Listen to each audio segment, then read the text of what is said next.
My imaginary friend just offered me a ticket to paradise, but there's a catch.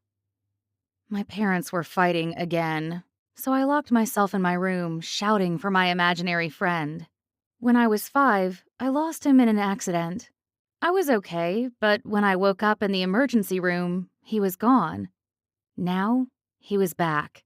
He was a shadow with no face, yet in the reflection of the window, I imagined he looked like my favorite Disney prince. I called him Flea. Out of the corner of my eye, I saw the boy leaning on his fist, copying me. I can take you to a magical place. Where were you? I grumbled. His expression darkened. I was away. Well, take me to this magical place, I said. I hate it here. The boy shot me a grin. I have multiple tickets to paradise. Introduce me to your friends, and we have a deal. He held up his hand for a high five, and after hesitating, I slapped it. The next day, I proudly pointed to Harvey Connors. I like him, my imaginary friend said, circling Harvey, who shot me a weird look.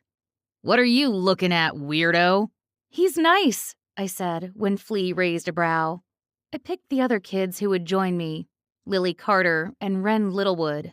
I went to see Harvey to tell him about our trip to paradise, but when I arrived, his mother was screaming, and I was standing in a pool of scarlet spreading across the concrete. The boy's eyes were still open. It looked like he was smiling. My head started to spin, and I could sense Flea behind me, his breath in my ear. 4 kids were dead. Harvey had dived out of his bedroom window. In the days following, Lily Carter drowned in the bathtub, and Wren Littlewood toppled off the jungle gym. Flea! I screamed when I was back home. What did you do? Running over to my window, I threw it open, only for warm hands to push into my back. Then I was falling. I felt myself hit the ground. I felt my body break into pieces. But I wasn't expecting to wake up. I was in a room with no doors, no windows, nothing. Bright white light blinded me, and I blinked rapidly. I'm sorry. Flea was in front of me, and he looked strangely human. His eyes were hollow. If I didn't recruit more IFs, they were gonna fucking kill me. I started to get up, panic flooding through me when I couldn't. IFs? Ben, someone called from outside.